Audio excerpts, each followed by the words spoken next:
Boa noite a todos. Que prazer estar de volta com todos. Senti muito falta desse privilégio que é para mim, desse prazer que é para mim, compartilhar esses momentos com cada um de vocês. Realmente, nós estamos passando momentos históricos. O momento na história pode ser 6 meses, pode ser 5 anos, pode ser 7 anos. Só que agora, no nosso tempo, realmente cada dia é histórico. Cada dia tem novidades, tem novas aprendizagens, tem notícias inesperadas. Isso me lembra muito, para quem já fez plantão noturno, sabe como é complicado, às vezes, acordar. E às vezes nós somos forçados a acordar o colega de plantão. E eu estou mencionando isso porque eu vejo que a humanidade está sendo chamada a despertar. Nós, coletivamente, estamos sendo chamados a despertar. Nós podemos dizer, por exemplo, que vários eventos, por exemplo, a crise financeira de 2008, 2009, foi uma chamada para despertar. Alguns eventos climáticos, alguns eventos, alguns catástrofes, alguns conflitos armados. Agora nós estamos passando por algo que tem rótulo de crise sanitária, mas é muito mais que isso. Isso fica claro. Então, se vocês já tentaram despertar alguém no momento que estava muito sonolento, como que começa?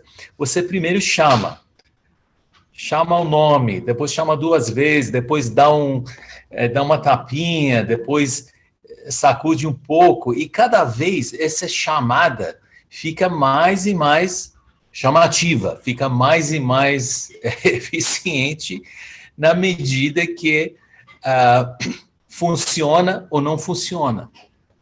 Então, nós vemos que nós, como um organismo chamado humanidade, as chamadas que são dirigidas a nós coletivamente são cada vez mais fortes, cada vez mais claras, cada vez mais urgentes. Esse ano agora nós estamos começando o 2º ano da pandemia. Até um ano atrás, a maioria de nós nem sabíamos a palavra pandemia. Ninguém tinha ouvido a pandemia, mas hoje é uma das palavras mais comumente usadas. E ao longo dos primeiros meses, tivemos muitas percepções e visões que para a maioria de nós eram novas. Não para todos nós, mas para a maioria, essa questão de como o ser humano, um ser humano ligado aos outros, como que os diferentes segmentos da mesma humanidade dependem tanto uns dos outros. Isso ficou cada vez mais comentado, cada vez mais claro, e para alguns, eu conheço alguns amigos, um falava que se alguém, qualquer pessoa, não despertar agora com essa experiência, não vai despertar nunca. Tão eficaz essa chamada. A chamada é para quê? O que essa crise mundial tá querendo que nós percebamos? É a consideração do que realmente é importante e do que é secundário, passageira, antes parecia importante, mas agora se vê que não é tão premente nas nossas vidas. Quais são os valores verdadeiros? Quais são aquelas coisas nas nossas vidas que realmente têm valor, que realmente têm permanência, que realmente valem o nosso tempo, o nosso suor, a nossa preocupação. E quais não valem tanto. Isso sim, essa inversão de valores que em muitos de nós acontece e aconteceu, é uma das aprendizagens mais marcantes dessa pandemia. Agora, nós estamos entrando para o segundo ano num mundo alterado, num mundo transformado. Pouca gente realmente vê que no curto prazo nós vamos voltar para o que era antes, ou como alguns dizem, normalizar. A normalização não vai acontecer, inclusive porque a vida planetária antes da pandemia já não era normal, para a gente chamar aquilo de normalização. Nós não podemos chamar de normalização uma volta para algo que estava totalmente saturado com desequilíbrio e riscos e perigos. Agora, a questão das, digamos, numa segunda etapa agora, um segundo capítulo desse evento mundial, algumas lições que não são mais repetições daquele que todo mundo vem falando, e realmente a evolução da pandemia hoje, o 1º de abril de 2021, nos dá vislumbres novos, talvez uma extensão e uma evolução natural das aprendizagens primárias, digamos, preliminares dessa crise. Eu gostaria de acrescentar também que no final vamos ter tempo para conversar, inclusive sempre há questões pontuais sobre vacinas, sobre a diferença das vacinas e as novas cepas. Eu sei que isso sempre foi parte da nossa conversa, então vamos ter tempo sobre isso. Inclusive porque boa parte do que eu gostaria de falar agora tem a ver com a questão das vacinas. Não as vacinas em si, mas o que a sociedade e os governos estão fazendo em torno das vacinas. No primeiro momento, talvez no segundo a quarto mês da pandemia, com a questão das vacinas em desenvolvimento cada vez mais destacada, muita gente começou a pendurar todas as esperanças nas vacinas, ou seja, na tecnologia, no meio material, para resolver o que era visto como um problema puramente material. Era um vírus. Uma colocação no meio disso. Um matemático fez um cálculo de qual seria o volume, o espaço de todo o coronavírus no planeta. Não sei se vocês leram esse artigo. Era algo sério. Ele fez um trabalho sério para estimar mais ou menos quanto seria o espaço, a disposição espacial dos vírus, o número dos vírus, e ele colocou assim, a colocação dele. Ele propôs que todo coronavírus no planeta, se fosse juntado, seria igual a uma lata de Coca-Cola, o volume. Seria 300 e tantos ml do planeta inteiro. E o que está perturbando todas as ordens e equilíbrios nossos, que antes pareciam bem robustos, 300 ml, hoje as latas de coca vão encolhendo, não sei qual lata que ele estava se referindo, mas mesmo a lata antiga é 300 e tantos ml, de vírus. Então, uma das primeiras aprendizagens para aqueles de nós que estamos com olhos abertos é de sermos mais humildes. Nós, como humanidade, chegamos a ser muito cheios de nós, em termos da nossa ciência, nosso poderio, nosso conhecimento, nosso sistema financeiro, e todos os outros instrumentos, nossos eventos esportivos, e por aí vai. E olha como que são frágeis, e débeis, e vulneráveis, e suscetíveis todos esses sistemas que nos enchiam de tanto orgulho, e de tanta confiança, e de tanta certeza ingênua. Aqueles que sentiam certeza, agora estão vendo que aquela certeza não era bem acertada. Que nós temos que ser mais humildes perante o planeta, perante a natureza, perante as forças, perante os valores universais. Por exemplo, respeito ao nosso planeta. Por exemplo, cuidados aos mais vulneráveis da nossa sociedade. Então, a humildade e a perda de uma certeza ingênua ficam muito claros. São lições, aprendizagens que para boa parte da humanidade ficaram claros, queiram ou não admitir. Não é todo mundo que pensa assim, não é. Tem gente que ainda ou grupos ou governos que ainda precisam uma sacudida maior para acordar. Talvez é aquele que tem que ser sacudido mesmo para abrir os olhos.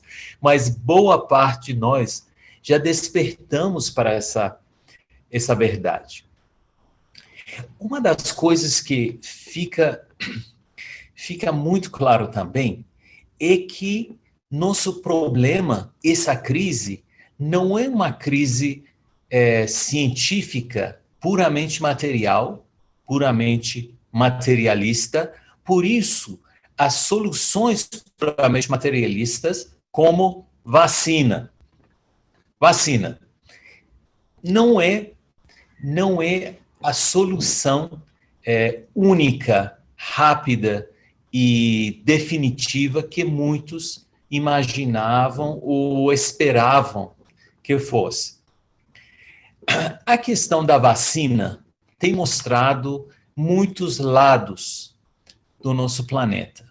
Tem mostrado o lado de filantropia, o lado realmente da habilidade científica de grandes grupos trabalhando junto, colaborando, mas também mostrou o lado feio. O nacionalismo de vacinas é um assunto muito atual, muito quente. Então, histórias de um país ou outro. Tem um país do norte, do assim chamado mundo desenvolvido, que tem comprado 7 doses de vacina por habitante. Então, a população inteira vai ter suficiente para cada pessoa se vacinar 7 vezes. Então, às custas do quê? Às custas de países africanos e muitos outros. O mais gritante é a situação na África, onde tem países onde quase ninguém nem começaram a se vacinar. E outros países, inclusive o Brasil, onde existe uma dificuldade para conseguir mais vacinas. Claro que não é só culpa dos outros. Eu acho que tem muitos lados, muitos vertentes da dificuldade de vacinação no Brasil. Mas uma parte é essa questão de nacionalismo de vacinas. A Índia, essa semana que passou agora, parou a exportação temporariamente da vacina de AstraZeneca para cuidar das suas próprias necessidades. Nem vou dizer se isso é certo ou errado, acho que é um campo minado ético isso, mas olha, um país diz que não, aí outro fica sem, enquanto que está no meio de uma terceira onda terrível. Um país, nesse caso, dois membros, um membro e outro, da mesma União, da União Europeia, um país diz que tem vacina, outro diz que não, depois confiscam milhões de vacinas naquele outro. É uma coisa que foge da imaginação. Se um ano atrás, 10 meses atrás, alguém falasse que países da mesma União iam entrar em briga, em conflito aberto sobre vacinas desse jeito, do jeito que duas crianças de 3 anos brigam para um pirulito, ninguém ia imaginar. Esse nacionalismo e esse egoísmo das pessoas sempre estava lá. E não é exclusivo a nenhum país, isso é algo da humanidade. Agora, fica acirrado, fica claro, no momento de crise, no momento de medo, no momento que a preocupação se adianta da lógica e da civilidade. E nós temos o que nós temos. 2 dias atrás, se eu me lembro bem, foram 2 dias atrás, eu vi o seguinte manchete de uma mídia internacional, que era uma citação de alguns líderes dos países europeus que se juntaram e falaram que ninguém está seguro até todo mundo estiver seguro. Então, nesse curto tempo, eles entenderam, olha, não adianta você olhar para dentro e entupir o seu próprio país de vacina. O que vai acontecer? Muito assim, agora falando tecnicamente, o que vai acontecer? Digamos que não vai ter nenhuma consequência social, político e etc. Só falando da epidemiologia do vírus. O que vai acontecer se um país pegar tudo do que eles acham é a melhor vacina, que hoje todo mundo acha que é o Pfizer e talvez o Moderna e os outros que são de menos calibre. Isso não é necessariamente verdade, mas é a percepção popular. Então, os países ricos se entopem das melhores vacinas e o resto se resolve sozinho. O que vai acontecer? Eles mesmos perceberam que o que vai acontecer é, se o vírus, se deixar o vírus correr solto em várias partes do mundo, pode correr solto por negligência da população, por negligência do governo, por problemas econômicos, por conflitos armados, por negligência ou por nacionalismo de outras populações e outros governos. Tem N causas, mas seja for a causa, se acontecer, se país A está tudo vacinado, tudo bonitinho, fechou as fronteiras, curso. Quanto mais um vírus se transmitir sem impedimento, mais chance terá para se modificar. E a modificação sempre vai ser para melhor sobrevivência do vírus. A modificação que digamos, for desvantagem para vírus, essas cepas vão morrer, não vão se destacar. Aquelas cepas que surgirem com maior chance de sobrevivência, ou seja, é mais transmissível, se transmite mais rapidamente. Essas cepas que naturalmente vão prevalecer, como nós temos cepa de Manaus, que é o P1, cepa da África do Sul, cepa do Reino Unido e vários outros que surgiram e estão surgindo. Essas cepas vão voltar aos oásis vacinados e alguns vão começar a contornar essas vacinas.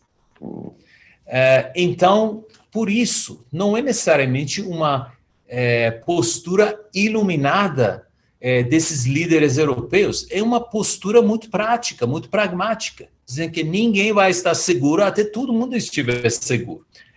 A única maneira de cortar a circulação a nível global vai ser um empreendimento global simultâneo.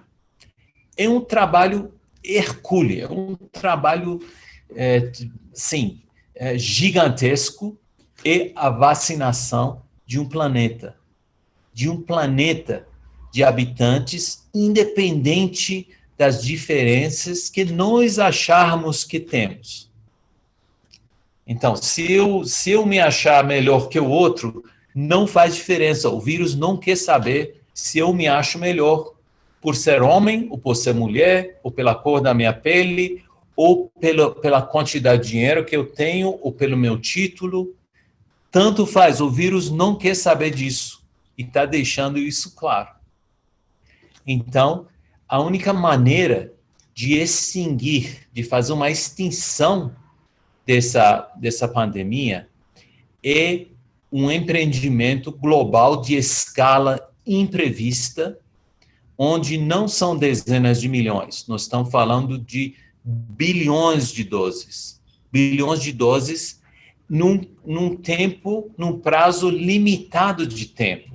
Não adianta vacinar todo mundo ao longo de 3 anos, que o vírus vai deitar e rolar com isso, vai adorar, vai ter amplo tempo para criar cepas mais eficientes do ponto de vista do vírus e continuar fazendo o que faz ao redor no mundo. Então, essa questão de nacionalismo já não cabe mais. Tem mesmo aqueles que querem ficar dormindo debaixo do cobertor e pensar que nacionalismo vai continuar. Eu no meu canto e ninguém vai me despertar. Cada vez mais o risco, o perigo criado por esse tipo de pensamento vai ser mais e mais grave. Eu li um artigo muito interessante, onde, veja bem, gente, isso quando que Baha'u'lláh diz que a Terra é um país, a Terra é um só país? Quando é que diz? Um prisioneiro do Império Otomano, lá longe, numa prisão remota, ele diz que a Terra é um só país. E, claro, nós acreditamos nas palavras inspiradas de Baha'u'lláh, mas até nós, a cada geração, e agora a cada ano que passa, nós ficamos com novas visões, uma perspectiva cada vez mais abrangente do que aquilo quer dizer. Então, o autor desse artigo não é um Bahá'í, não sei se ele leu as escrituras de Baha'u'lláh, mas ele, sabendo ou não, ele diz algo quase idêntico. Ele diz que a era do nacionalismo acabou. Ele usou essas palavras. A época do nacionalismo chegou ao fim. Não tem como. Nós não temos como nos dividirmos em em grupos, baseado em linhas arbitrariamente traçadas nas nossas cabeças, ou linhas traçadas sociais, ou de gênero, ou socioeconômicos, e por aí vai. Na questão de vacinas, eu também queria falar o seguinte: as vacinas são um instrumento muito importante. Não, assim, eu acho que não tem como desprezar as vacinas, algo que tão claramente salva vidas, algo que tão claramente pode alterar a evolução dessa calamidade em andamento. Um casal, amigos nossos, cuja mãe, a mãe de um deles, mora no Irã. Ela ficou infectada com Covid, uma pessoa de idade, ficou muito tempo na UTI, e ontem ela faleceu repentinamente, depois de muito tempo. Foi extremamente difícil. Imagina, uma família longe, nesse lado do planeta, no Brasil, e isso acontecendo, e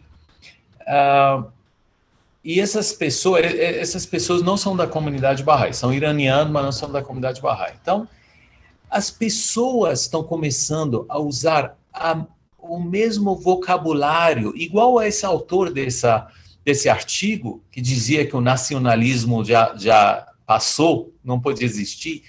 Essas pessoas estão começando a falar algumas verdades, usar a palavra calamidade, que está acontecendo. Nós achamos que o Brasil está difícil, está, mas tem lugar pior, como o Irã. O Irã consegue superar, e por muito, a condição do Brasil. Então, as pessoas estão despertando, vendo, nossa, nós estamos no meio de uma calamidade. Como que isso pode acontecer? Eu não esperava. Então, nós estamos chegando coletivamente a uma percepção vindo de pontos de vista diferentes. Nossas percepções estão começando a se juntarem, independente das nossas crenças prévias, independente do ambiente que nós fomos criados.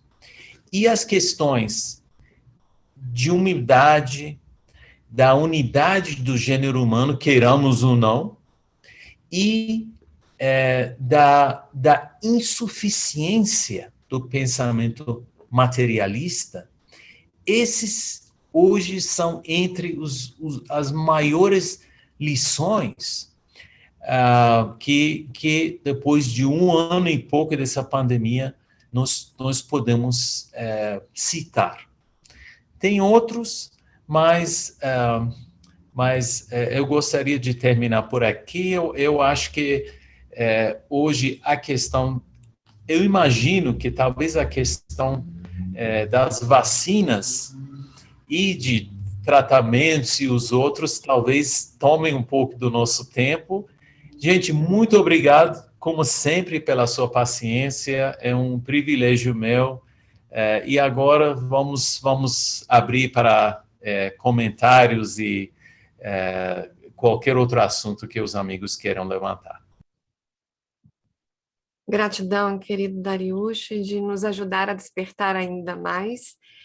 Eu vou começar com o comentário do querido Surab, que colocou que hoje o Procurador-Geral da República recomendou que o tratamento da pandemia seja associado ao espiritualismo. E aí eu sigo agora para uma pergunta da querida Vanderleia. Como você já estava prevendo, né? Eu não confio nessas vacinas, diz ela. Concordo com você, precisamos ser mais humildes. Minha preocupação ainda é com familiares, amigos que acreditam e tomaram esse ivermectina e ainda propagam isso dizendo que evita. E hoje os médicos continuam recomendando, por vídeos que estão circulando na internet, O que você me diz disso, doutor Dariush? Continua a sua posição de que não recomenda?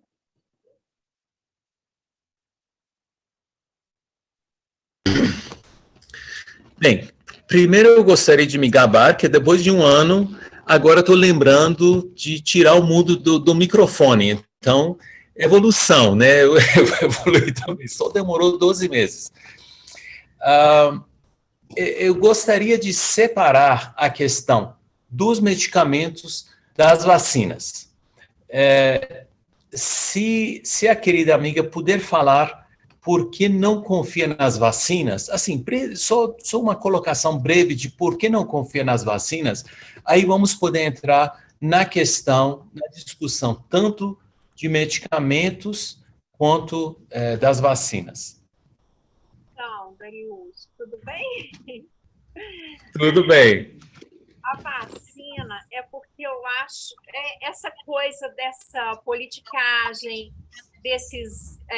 tudo isso até que você falou de os governos estarem brigando, preço, outra coisa também, foi muito rápido o desenvolvimento dessa vacina, apesar de que eu falo que eu não confio, mas eu vou ter que tomar, né? Eu vou ter que tomar, porque meus filhos não vão aceitar que eu não tome. Mas eu, sinceramente, se fosse eu por mim, assim, eu nem tomaria, mas eu vou tomar, sim, lógico, porque não é só eu, é a humanidade toda. Mas eu não confio. Você confia? Se você falar que confia, eu vou me sentir melhor.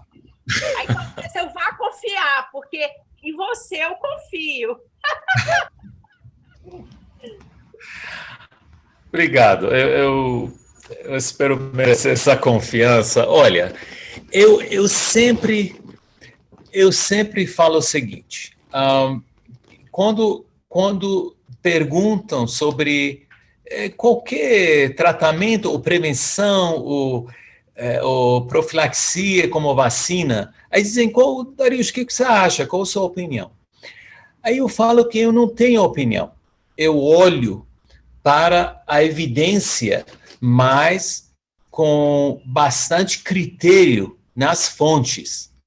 A gente tem que esmiuçar as fontes, vejam se as fontes, sejam pessoas, sejam sites e instituições, são dignos de confiança ou não.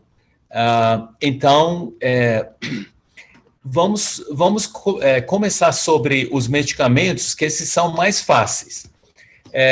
Eu, pessoalmente, eu estou tentando tomar vacina. Eu não vejo motivo para desconfiar das vacinas, e eu vou dizer por quê, mas eu acho que não precisa ser cientista, nenhum de nós é cientista, não precisa ser cientista para tomar uma decisão bem formada. Precisamos ser sábios, perspicazes e ter um grau saudável de desconfiança. Não paranoia, mas de desconfiança. Não acreditar todo mundo que diz sim, todo mundo que diz não. Começando com os medicamentos. O Brasil é o único país no mundo que eu saiba, conforme minha leitura, assim, fontes diferentes, é o único país do mundo cujo Ministério de Saúde colocou medicamentos sabidamente ineficazes ou até daninhos. Isso inclui ivermectina, cloroquina, hidroxicloroquina, azitromicina, anita e vários outros. Zinco e vitamina C de pasto, que assim, o que as pessoas têm falado ao longo desse ano não tem sido pouco. Isso nós sabemos porque há algumas fontes que são mais difíceis de manipulação para fins políticos. Por exemplo, a OMS, a Organização Mundial de Saúde. Com todos esses, sempre tem sido que, olha, nenhum desses tem função, tem efetividade, nem na prevenção, nem no tratamento. Alguns medicamentos recentemente têm sido tão em estudo. 2 funcionam para paciente grave. Um é anticoagulante e outro é um corticoide, dexametasona. Então, esses funcionam para paciente grave. Só que, possivelmente, em pacientes não graves, podem piorar, porque baixa a imunidade do corpo. Funciona no paciente que está tão grave que a imunidade do corpo já não é mais uma questão. Então, esses 2 funcionam, sim, mais para paciente grave. Fora dessa situação, podem fazer dano, tem perigo. Outro medicamento, Remdesivir, que é um antiviral, tem encurtado a evolução dos casos de Covid, mas sem afetar a mortalidade. Outro que ainda está isso é muito recente, outro que está em fase 3 de estudo, é algo chamado proxalutamida, que é usado para tratamento de câncer por outros meios explicáveis, são meios biológicos explicáveis, justificáveis. Parece ter um bom efeito na mortalidade e está em estudo. Sobre os médicos e autoridades, eu nem vou falar sobre políticos que falam, não tem cabimento. Se alguém amanhã, se um leigo passar na rua e dar palpite sobre como construir uma ponte, não vou construir a ponte que ele escreveu, porque vai cair. Então, eu acho que cada assunto requer uma perícia. A questão de efetividade e eficácia requer uma perícia específica. Os médicos não são os médicos, a medicina não treina o médico para discussão de pesquisa. Tem que saber, bioestatística é algo muito complicado e as armadilhas são invisíveis. A armadilha de você ver que claramente tal medicamento ajuda, mas depois, quando você começa a esmiuçar, você vê onde que foi pego, por que saiu esse efeito errôneo. Então, muitos médicos se acham peritos na saúde, talvez sejam no tratamento dentro da sua especialidade. Agora, de epidemiologia, de modelagem matemática, de modelagem probabilística, de virologia, especialmente do sistema imunológico, que é extremamente complicado, o médico não é treinado para entender.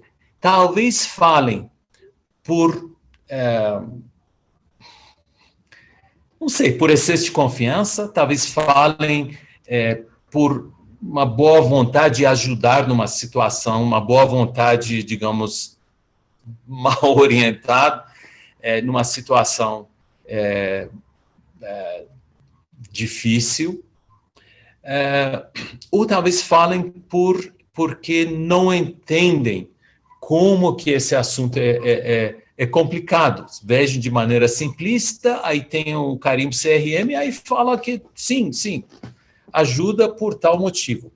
As anedotas são perturbadoras sobre esses medicamentos. Agora, para não me prolongar muito, a questão das vacinas.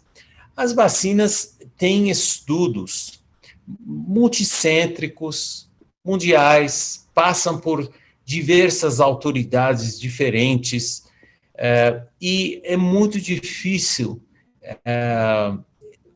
criar. Sim, uma coisa que eu queria falar sobre os medicamentos para terminar, porque já me falaram que, olha,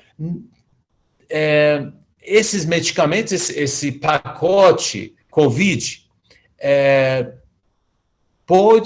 não faz mal, mas pode salvar uma vida. Primeiro, não vai salvar uma vida, agora, pode fazer mal. A ivermectina a bula de efeitos colaterais, e tem gente que adoeceu tomando ivermectina. É de dar medo. hidroxicloroquina. Tem casos de pessoas que tiveram arritmia cardíaca e um morreu, inclusive porque tomou por orientação de algum político não médico nos Estados Unidos. Então, essa é uma colocação extremamente equivocada e perigosa. A questão das vacinas, as vacinas têm justificativa biológica, você consegue esmiuçar o mecanismo que a vacina vai funcionar, e é testado em centros internacionais, e é difícil fingir algo assim. No caso de algumas vacinas que têm poucos dados, pouca transparência, como a Coronavac da China, por exemplo, sim, isso é um problema, porque não há transparência dos dados. Agora, aos poucos, estão saindo estudos, saiu um estudo da Turquia dessa mesma vacina que mostrou uma efetividade de 85%. Então, sim, tem e não podemos dizer que os chineses estão por todo lugar forçando todo mundo a manipular os dados. Não, isso e fontes que não são tão maleáveis à manipulação política. Um é o OMS, outro é, por exemplo, a União Europeia tem seu grupo de avaliação de vacinas, o CDC, né, Centers for Disease Control dos Estados Unidos, é um centro que tem uma propriedade, inclusive foi atacado várias vezes, repetitivamente, por alguns políticos lá, e ficaram firmes. Então, esses, para resumir, mas tem muito mais detalhe, são alguns motivos que é difícil que as vacinas, a totalidade, a variedade das vacinas sejam fake. Outra coisa é que essas vacinas não são totalmente uma novidade. Nós viemos fazendo vacinas há mais que um século e tanto. As vacinas contra gripe, contra alguns tipos de gripe causado por outros coronavírus menos perigosos, já foram feitos. Isso não é algo cientificamente novo.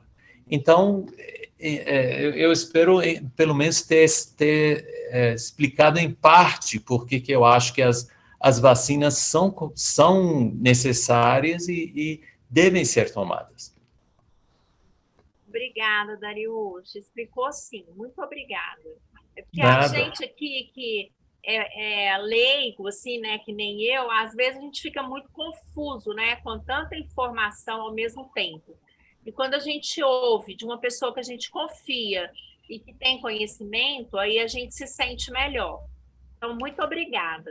Nada. É uma situação, eu digo, talvez a maior vítima nesses anos dessas crises tem sido a verdade, porque agora distorcer a verdade virou tão rotina, tão fácil para as pessoas, para as instituições.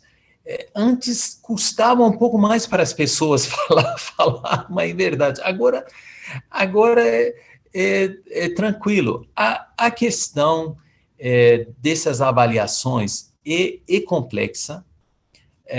Talvez numa próxima sessão podemos falar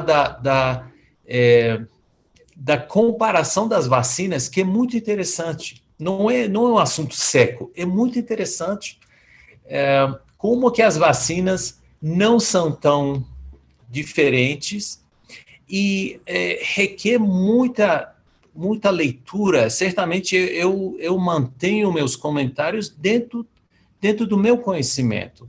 Eu, por acaso, tive a sorte de me treinar e trabalhar em saúde pública, e justamente na área, a minha área de concentração era avaliação de efetividade, uso de modelos matemáticos. Então, isso é uma coisa à parte.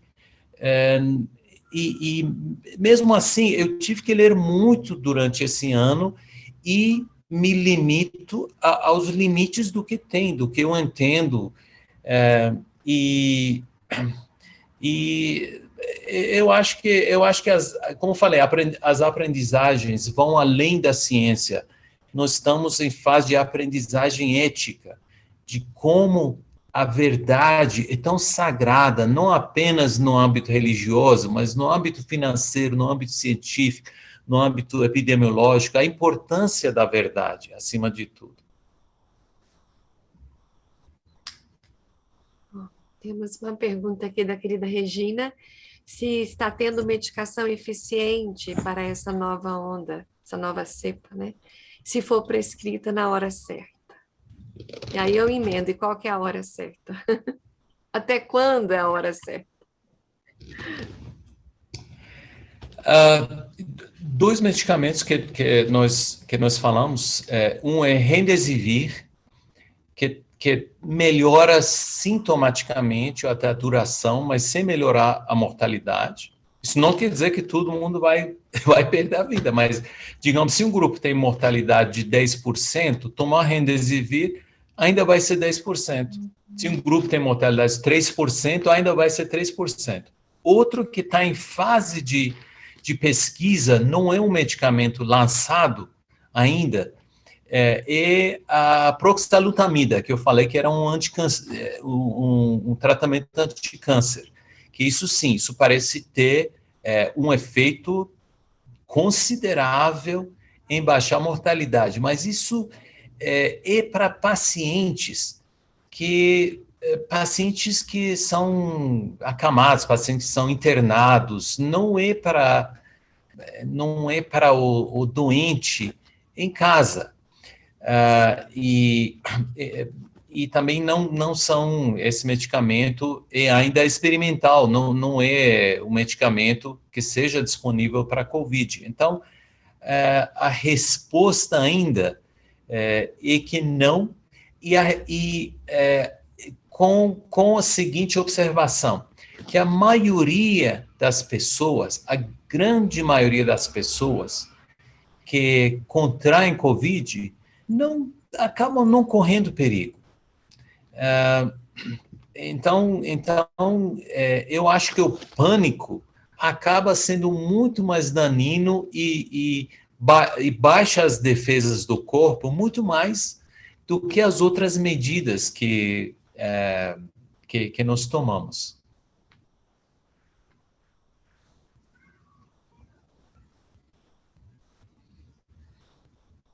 Tem uma outra pergunta aqui. Qual que é a sua opinião sobre esse vírus ter vindo de animais selvagens? Ou se você acredita que o desmatamento e danos ao meio ambiente estão diretamente relacionados ao aparecimento desses novos vírus e novas pandemias?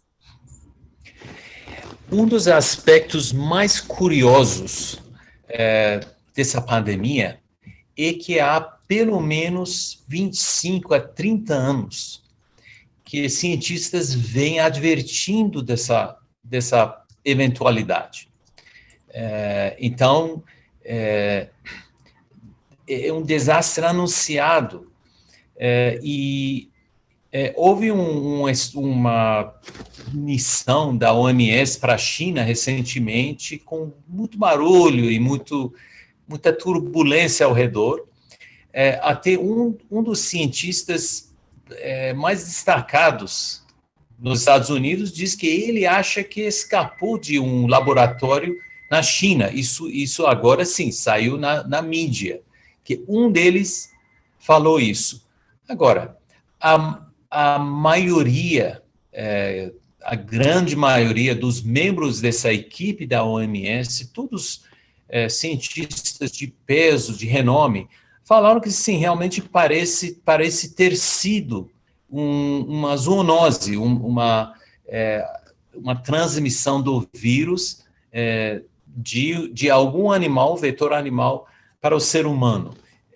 Isso é mais provável e, de algum modo, era uma questão de tempo, com o nosso avanço sobre o território dos animais, nossa população crescente, impingindo cada vez mais o território animal. Então, o consenso, não vou dizer consenso, mas a opinião da maioria continua sendo que foi isso o que realmente aconteceu, e que, nesse sentido, a questão da destruição do meio ambiente tem muito a ver com a pandemia que tá ocorrendo agora. Eu espero ter respondido sua pergunta. Se não, por favor, me fale.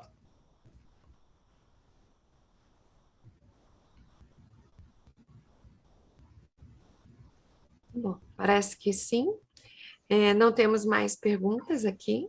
Se alguém desejar fazer a pergunta falando, né, e não escrevendo, fique à vontade. Jefferson, querido, sim. Doutor Dariush, boa noite. Boa noite.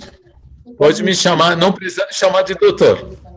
Tá bom, Dariush. O respeito é digno. Por que está havendo essa segunda concentração esse ano muito mais forte do que do ano passado? Eu não consigo entender. É realmente só questão de multiplicação ou já pode estar havendo aí alguma mutação desse vírus? O que parece estar relacionado com isso é uma multicausalidade. Então, não é nenhum único fator isolado que é o principal responsável. Agora, a questão de novas cepas, de fato, pode ser um contribuinte muito importante, especialmente a cepa P1 de Manaus, que é uma cepa bem mais infecciosa, talvez 2 a 2,2 vezes mais contagioso que o original, possivelmente talvez mais, causando mais doença mais severa, mas isso não está muito indicado, não está muito claro. Então, isso é um.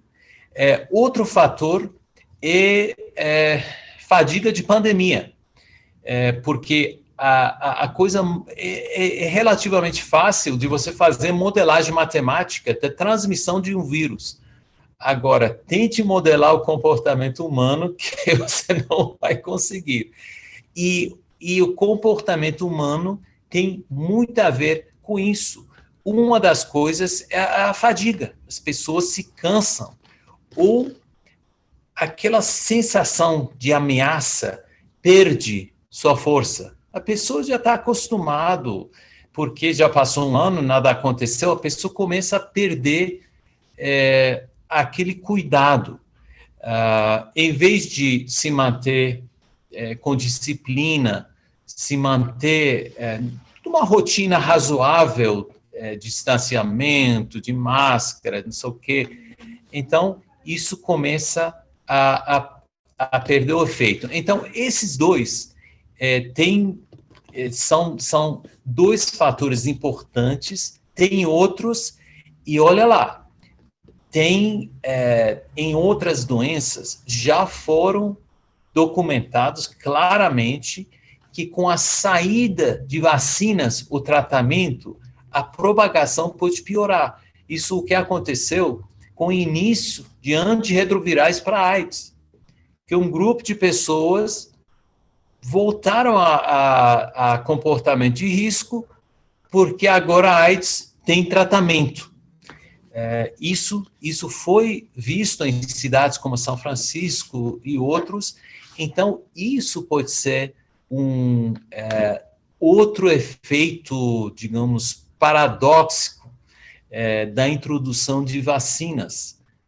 Então, além desses três, podem haver outros, por exemplo, restrições econômicas. Tem pessoas que são forçadas a sair, a trabalhar cada vez mais apertados.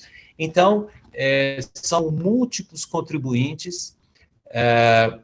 A questão, só para concluir, eu não falar demais, aquela colocação dos líderes europeus que ninguém está seguro até todo mundo estiver seguro, isso se aplica na esfera econômica também. Você não pode fazer um lockdown quando tem milhões de pessoas que não têm o prato de comida para aquela noite. Se tivesse, você podia fazer um lockdown de uma semana, todo mundo ficar em casa, ninguém vai passar fome.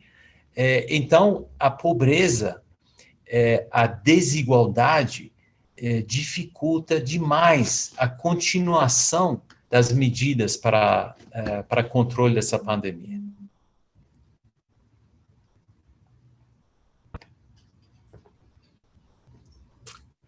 Queridos amigos, acho que teríamos mais perguntas, mais dúvidas, mais esclarecimentos, mais mensagens de despertar, porém a gente já até passou do nosso horário e teremos mais oportunidades, né, de continuarmos conversando sobre essa temática, porque a pandemia vai continuar nos acompanhando ainda há um tempo, então precisaremos encerrar o nosso encontro de hoje. Agradecemos em especial ao querido Dariush e a presença de cada um de vocês.